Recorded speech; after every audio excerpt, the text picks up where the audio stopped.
చూసుకుంటే శారా ఎంత సంస్కారం కలిగిన స్త్రీగా మనకు కనబడుతుంది చెప్పండి.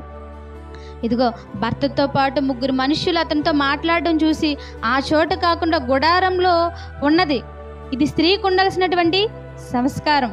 మన పూర్వీకులైన వాళ్ళు ఎలాంటి సంస్కారాన్ని కలిగి ఉండేవాళ్ళంటే, ఎవరైనా ఒక పురుషుడు ఇంటికి వస్తే తెలుపు చాటును దాక్కొని ఏమనేవాళ్ళంటే, నా భర్త ఇంట్లో లేడండి అని చెప్పేవాళ్ళంట మన పూర్వీకులు. కానీ ఈ కాలంలో మనం ఏం చేస్తాం చెప్పండి?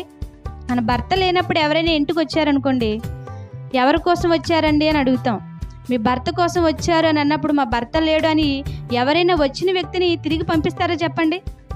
పంపించరు.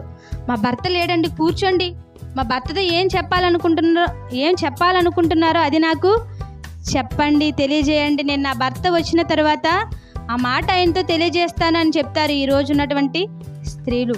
కానీ ఇది స్త్రీలకు సంస్కారం కాదు. ఇదిగో భర్తతో పాటు 3 మనుషులు మాట్లాడుతూ ఉన్నప్పుడు ఎంతో సంస్కారం కలిగిన స్త్రీగా ఏం చేస్తుందంటే ఒక గుడారంలో దాక్కుంది.